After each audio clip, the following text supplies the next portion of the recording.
మీరు చిరంజీవి గారిని కలిసారు ఓకే రీసెంట్ గా, సార్. నేను ఆ వీడియో చూశాను. Okay sir.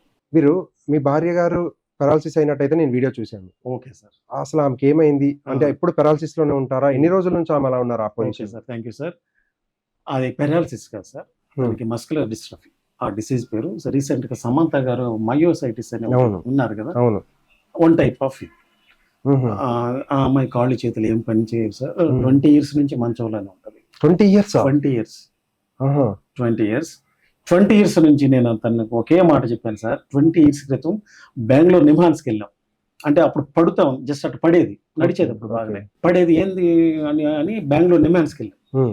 వెళ్ళిన క్రమంలో వాళ్ళు చెప్పారు సార్ డిసీజ్ గురించి. ఆ డిసీజ్ ఇది మస్కులర్ డిస్ట్రఫీ, దీనికి మెడిసిన్ లేదని చెప్పారు. అంటే మజిల్ లో ఏదైతే అంటే బ్యాక్టీరియా కండర క్షీణత, కండరాలు క్షీణించిపోతుంటాయి. There is no muscle problem. English లో మెడిసిన్ లేదు, ఆయుర్వేదంలో ఉందంటున్నారు.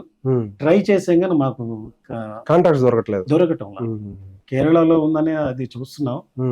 అన్నయ్య గారు కూడా ట్రై చేశారు, చేస్తారు, 100% చేస్తారు కూడా పంపాలని చూశారు. అన్నయ్య ఇంగ్లీష్ లో మెడిసిన్ లేదని చెప్పారు. అంటే నిజం చెప్పాలి ఆయనకి, అబద్ధం చెప్పాలి. అడిగాడు ఆయన, మేము కలిసినప్పుడు డిస్కస్ చేస్తున్నాడు పక్కన ఉన్న చంద్రశేఖర్ సార్ తోటి, ఏమన్నా మనం పంపించానంటే అప్పుడు నేను చెప్పాను, అన్నయ్య అది ఇంగ్లీష్లో మెడిసిన్ లేదు, ఆయుర్వేదంలో దొరకటం లేదు అని చెప్తే ఆయన పంపించాలనే ఉద్దేశంతోనే అడిగాడు. మీతో అలా అన్నారు కదా, మీకేదో నార్మల్ గా అడిగారా అనిపించింది, బట్ బ్యాక్గ్రౌండ్ లో వర్క్ నడుస్తుంది, వెనకాల చేసేటోళ్ళు చేస్తారు. మీకు అసలు మీరు గ్రేట్ సార్. ఎందుకంటారు అంటే మీకు గ్రేట్ అని, 20 సంవత్సరాలు అయిందా మీ భార్యకి అలాంటి డిసీజ్ రావటం వల్ల? ఇప్పటి వరకు మీరు ఆమెను సాదుకుంటూనే వస్తున్నారు. మీరు నన్ను గ్రేట్ అన్నారు సార్, థ్యాంక్ యూ.